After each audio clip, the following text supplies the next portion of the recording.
Selamat malam, Kaltim Medan Malam kembali hadir bersama saya Rosmi Rahmal. Sejumlah informasi penting akan kami hadirkan untuk Anda dan berikut di antaranya.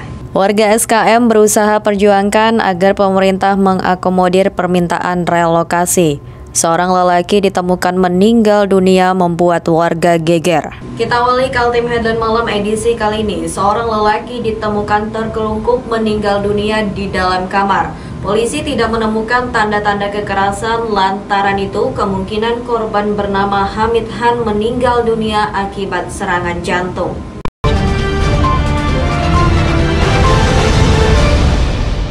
Seorang lelaki ditemukan terkelungkup meninggal dunia di dalam kamar. Polisi tidak menemukan tanda-tanda kekerasan, lantaran itu kemungkinan korban bernama Hamid Han meninggal dunia akibat serangan jantung. Warga Gang Poliwali 10C Jalan M. Said RT 46 Kelurahan Lok Bahu, Kecamatan Sungai Kunjang, Samarinda geger. Seorang lelaki yang dikenal selama ini tinggal menjaga rumah saudaranya yang berada di Bulungan ditemukan meninggal dunia dengan posisi tertelungkup. Penemuan mayat korban bernama Hamid Han Selasa siang. Menurut cerita dari warga, selama ini Hamid yang diketahui belum punya istri meski usianya memasuki senja 62 tahun. Dari KTP korban diketahui yang bersangkutan lahir Samarinda 25 Desember 1958. Penyakitnya itu kayaknya jantung. Oh, jantungnya? Lambung kan dulu. Waktu itu mah akut. Sudah berapa lama Pak dia tinggal di sini? Kurang lebih 5 tahun. 5 tahun. Nyewa dia Pak ya? Udah nyewa. Rumah keponakannya. Oh, ini rumah keponakannya dia. Keponakannya di Bulungan. Bulungan ya? Di Bulungan. Sudah menikah dia Pak? Belum. Dia udah punya istri, udah punya bujangan sampai sekarang. Yang menemukan tetangga sebelah, tapi habis itu kan dia ke rumah sakit tetangganya itu karena ada keluarganya sakit di rumah sakit. Kronologinya tetangga sendiri bagaimana Pak dia ceritanya? Dia datang sendiri, pintu terbuka kah atau gimana? Atau dia ketok-ketok gitu nggak ada suara? Dia kan begini, air kecil. Dia ketok-ketok kan udah nyautin. Nah setelah diintip itu sudah kayak gitu dia nggak berani lagi masuk. Panggil saya sama warga, gitu kan? Kita juga nggak berani masuk. Datang dari Babinsa dari kelurahan masuk. Jam berapa? Setengah satu. Jam berapa Pak? Tim Inavis yang datang ke lokasi juga tidak menemukan tanda-tanda kekerasan dalam tubuh Hamid. Dugaan kuat korban meninggal dunia karena ada serangan jantung. Setelah dilakukan pemeriksaan, mayat kemudian dikuburkan dengan menggunakan protokol COVID-19. Jadi ini ada info dari masyarakat bahwa di sini ada ditemukan mayat seorang laki-laki. Untuk namanya saya kurang tahu. Terus untuk masalah tanda kekerasan nggak ada. Diduga ini sering sakit jantung. Sudah punya sakit jantung. Pernah dirawat juga di rumah sakit. Tim Kaltim TV, Hardin melaporkan.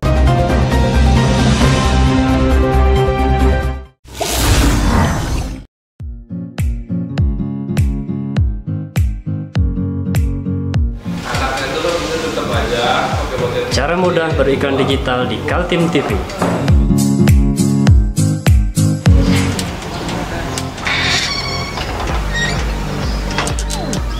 Yang pertama, jadilah sahabat Kaltim TV.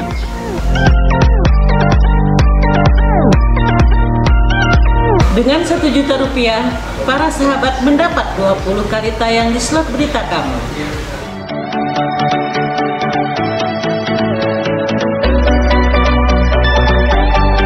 Dengan 20 detik dapat menjangkau 20.000 penonton. Anda beruntung karena mendapat kesempatan perdana dari kami. Ayo jadilah sahabat Kaltim TV. Pemerintah Kota Samarinda sudah membeli mobil PCR yang difungsikan untuk melakukan testing swab secara mobile dengan hasil yang cepat.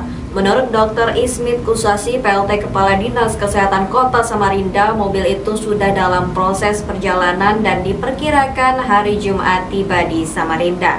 Keputusan membeli mobil yang dilengkapi dengan alat PCR atau polymer chain reaction karena kebutuhan kecepatan pemeriksaan atas penyakit menular seperti COVID-19 adalah tantangan pada masa mendatang. Bahkan pandemi diperkirakan masih berlangsung lama, sehingga pelayanan terhadap testing swab harus lebih cepat. Adanya mobil yang dilengkapi dengan alat PCR menjadi solusi masih kurangnya alat tes hasil swab di Kota Samarinda. Ya, mobil PCR insya Allah hari Jumat ya. Dan saya perlu luruskan harganya itu tidak 10M. Dan siapa yang merilis berita Kominfo, Pak? Rilis Kominfo. Salah mungkin Kominfo-nya. Jadi karena saya juga nggak merilis. Kalau tidak salah 3 miliar. 3 miliar. Sudah termasuk dengan 2 mesin di dalam. Ya, justru itu yang harganya karena memang bukan mobilnya kan, karena PCR-nya. Cuma kelebihannya mobil PCR itu dia mobile gitu. Dan kecepatan waktunya.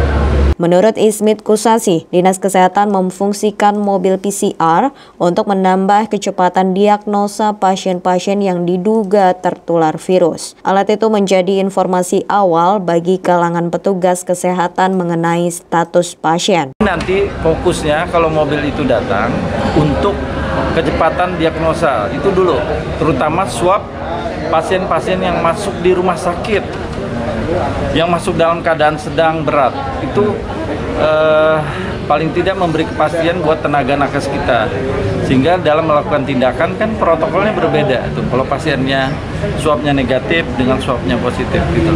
Yang kedua untuk tracking. Jadi 45 menit sampai 1 jam sudah ada keluar hasil. Tim Kaltim TV, Hardin melaporkan.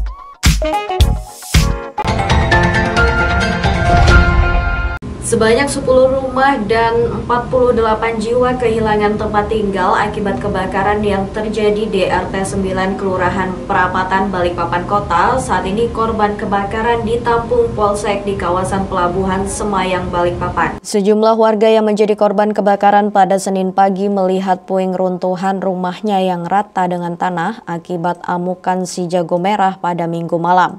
Abdul Qadir yang menjadi korban keganasan api mengatakan awal kejadian dirinya berada di dalam rumah. Saat mengetahui kebakaran, dirinya dan keluarga langsung menyelamatkan diri tanpa membawa barang berharga, hanya baju dan celana yang dikenakan. Api diketahui sekitar pukul 10 malam di mana api sudah membesar dan dengan cepat merambat ke bagian rumah warga lainnya. Pak, ini habis sama sekali, tidak ada barang keluar? Tidak ada yang keluar, cuma baju ini. Baju sama celana aja ya? Baju sama celana yang keluar. Pak tahu asal mula dari mana, Pak? Dari samping rumah saya ini. Oh gitu. Cuma atau dari mana dia ini kok bisa api ya? Kok bisa ada api, Pak ya? Iya, bisa ada api. Saya tanya juga yang punya dari mana? Angin. Nggak tahu dulu. Oh gitu. Jam berapa Bapak tahu? Jam 10 malam. Itu Bapak lagi di mana? Saya di kamar. Di kamar. Kan kamar saya. Jadi keluar sudah langsung? Sudah tinggi apinya, sudah tinggi. Jadi saya nggak bisa apa-apa lagi. Jadi saya langsung lari keluar sama anak saya kan. Mengungsi di situ lihatin.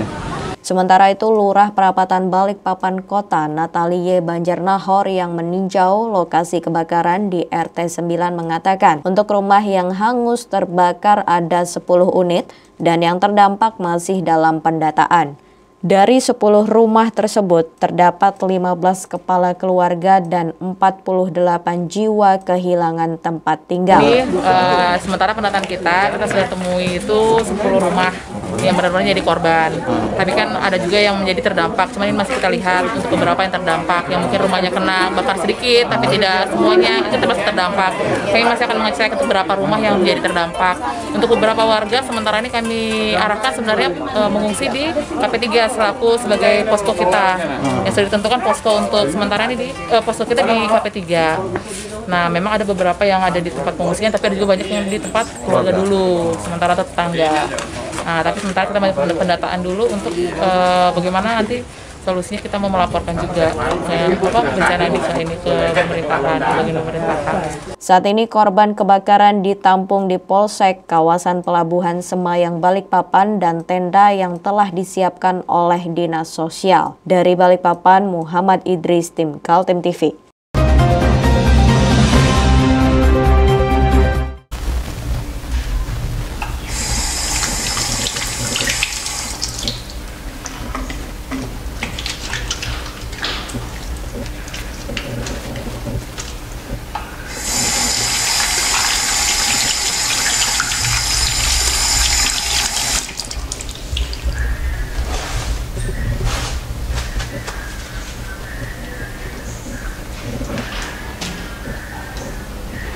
Meskipun di rumah saja, kita tetap selalu menjaga kesehatan, cuci tangan, menggunakan hand sanitizer.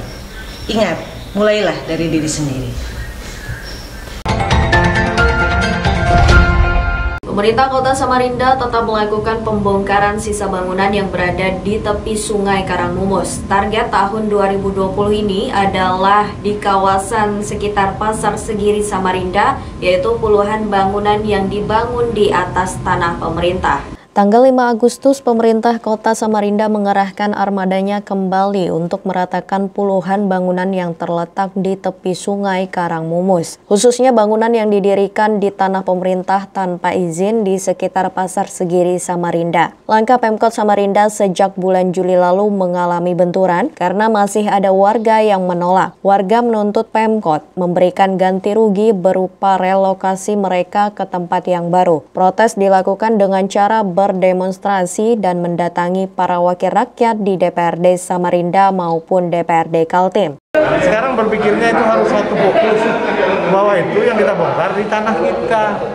Coba bayangkan ya, kalau berpikir bahwa setiap orang yang datang ke Kota Samarinda ataupun orang Samarinda sendiri, ya, kalau begitu ada tanah kosong yang tanda kutip bukan punyanya, kemudian dirikan bangunan di sana, begitu dipakai, tidak mengambil sewa, tidak dapat apapun, tidak memberikan apapun kepada pemiliknya, kemudian setelah 40 tahun pemiliknya mau ngambil, dikasih syarat-syarat, pikirkan Pak. Ya itu loh, logika pikirnya harus dari situ. Pemerintah kota memberikan santunan uang kepada warga yang pindah, sementara warga menuntut agar mereka direlokasi ke lahan yang baru serta diberikan ganti rugi. Sebagian sudah setuju menerima santunan, sedangkan sebagian lain masih bertahan. Rambe yang di 14 rumah, sekarang sudah 10 rumah dia bongkar. Kan artinya ada kemajuan. Di daerah yang peta kalau kamu dapat petanya yang tadi itu, yang kuning itu mereka bongkar semuanya. Tinggal yang hijau-hijau yang sudah dapat belum dibongkar. Yang menolak merah. Nah sekarang yang merah di Tugu Hansip itu ada sekitar 4 atau 5, itu nggak ada dindingnya. Pokoknya sekarang kita saling menilai lah, ya, saling menilai lah. Ya. Pemkot Samarinda tidak dapat memenuhi tuntutan relokasi pemukiman warga karena memang perundang-undangan tidak membolehkan ganti rugi hibah. Tim Kaltim TV, Hardin melaporkan.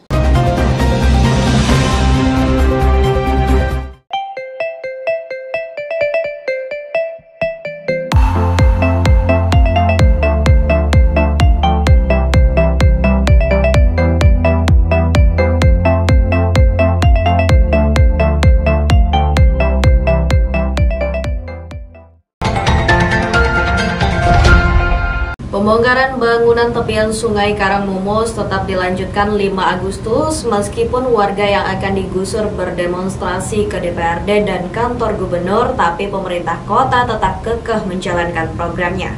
Bulat sudah tekad pemerintah kota Samarinda untuk melakukan penggusuran warga di tepian Sungai Karangmumus. Tahun 2020 ini warga di kawasan sekitar Pasar Segiri Samarinda sudah harus kosong karena kawasan itu ditata pemerintah untuk kepentingan umum. Dalam 2 hari terakhir, warga tepian SKM mengadu ke DPRD dan Pemprov Kaltim. Mereka menyampaikan tuntutan bersedia digusur, namun dengan syarat diberikan ganti rugi dan direlokasi ke tempat yang baru. Menanggapi tuntutan warga itu, Pemkot Samarinda menanggapinya dengan serius. Menurut Sekda Kota Samarinda, Sugeng Hoirudin, pemerintah tidak bisa mengabulkan permintaan warga karena undang-undang dan aturan tidak membolehkan. Oh, masih ada mediasi apa dengan warga, bisa warga masih menghiring dan lain sebagainya. Mediasi untuk apa? Tujuannya, goalnya apa mediasi? Dia dapat 55 juta satu kabling. Berarti Pemkot tetap dengan nilai apresiasi lah Pak? Ya dong, kita kan nggak berani. Kan ada LO dari Kejaksaan. Suratnya sudah dilihatkan kan, LO dari Kejaksaan. Siapa zaman sekarang mau melanggar? Begitu. Rela nggak sebagai warga Samarinda duitnya dia habis-habiskan untuk itu? Sebelumnya Pemkot Samarinda memastikan rumah yang digusur karena berada di atas tanah pemerintah. Saat pemerintah Kota Samarinda membutuhkan tanah tersebut untuk kepentingan penataan Sungai Karangmumus dan pengerukan, maka warga yang tinggal di situ harus rela pindah dan mengosongkan. Harus satu fokus bahwa itu yang kita bongkar di tanah kita.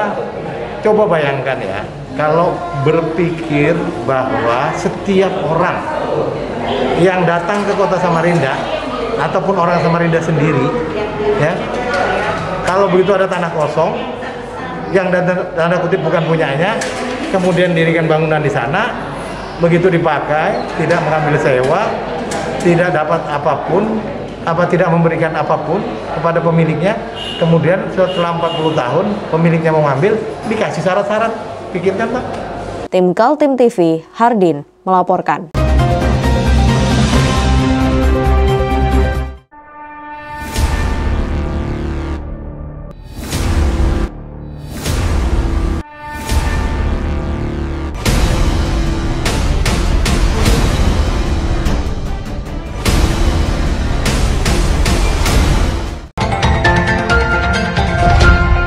Warga tepi Sungai Karangmumus terus berusaha memperjuangkan agar pemerintah mengakomodir permintaan relokasi. Setelah berunjuk rasa di DPRD Kaltim, mereka mendatangi kantor gubernur di Jalan Gajah Mada.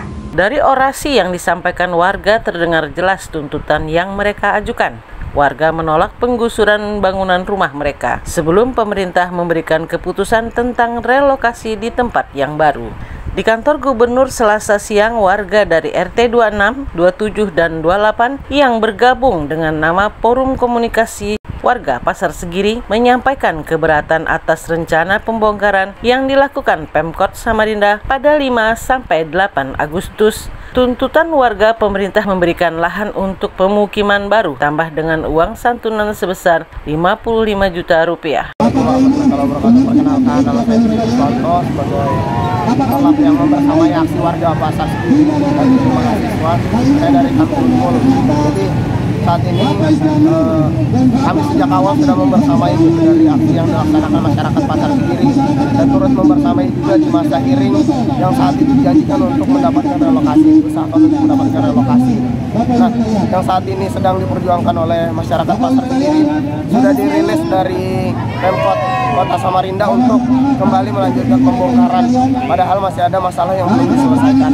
Nah, tujuan dari masyarakat hari ini kemarin sudah menemui DPRD Provinsi Kaltim dan dijanjikan untuk dapat melaksanakan RDP bersama pihak-pihak terkait untuk kembali mendiskusikan dan mencari solusi agar masyarakat bisa mendapatkan relokasi. Nah, kenapa sih relokasi gitu kan? Dari aturan pemerintah yang disampaikan gitu, peraturan pemerintah bahwasanya ada dua pilihan untuk pemerintah, apakah ingin memberikan relokasi atau memberikan uang santunan.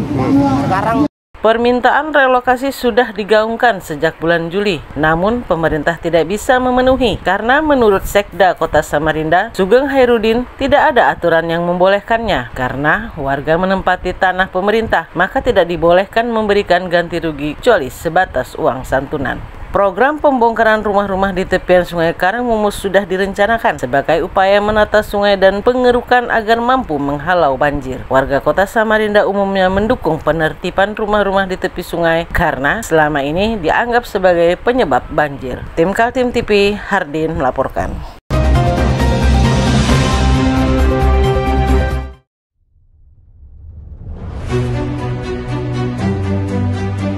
Hari ini kita ada kegiatan untuk membungkus sembako untuk dibagikan ke masyarakat yang membutuhkan karena COVID-19 ini. Semoga kita sukses semua. Harus kerjasama yang bagus. Pancasila! Pancasila!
Sebanyak 10 rumah dan 48 jiwa kehilangan tempat tinggal akibat kebakaran yang terjadi di RT 9 Kelurahan Perapatan, Balikpapan Kota. Saat ini korban kebakaran ditampung Polsek di kawasan Pelabuhan Semayang, Balikpapan.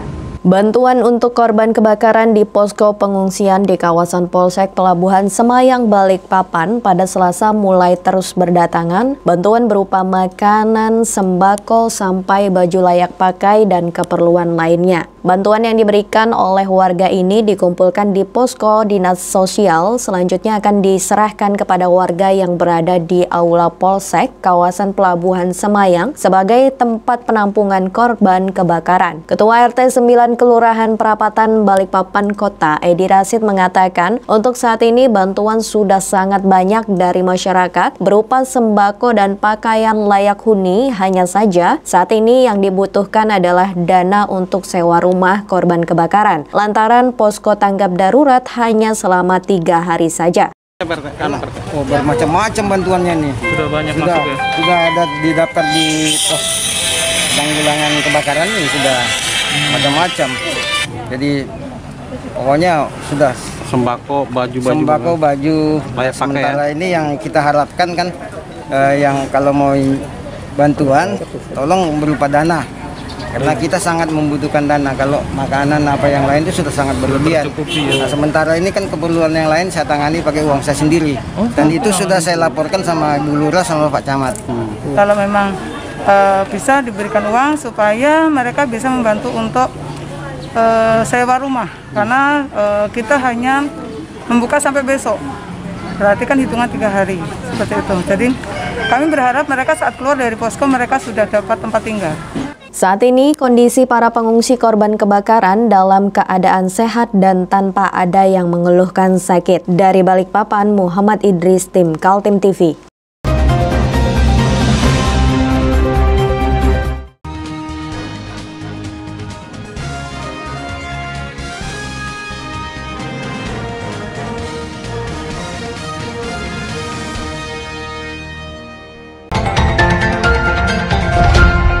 Demikian Kaltim Headline Malam edisi kali ini. Informasi lainnya dapat Anda simak melalui situs website kami www.kaltim.tv, channel YouTube dan fanpage Facebook Kaltim TV.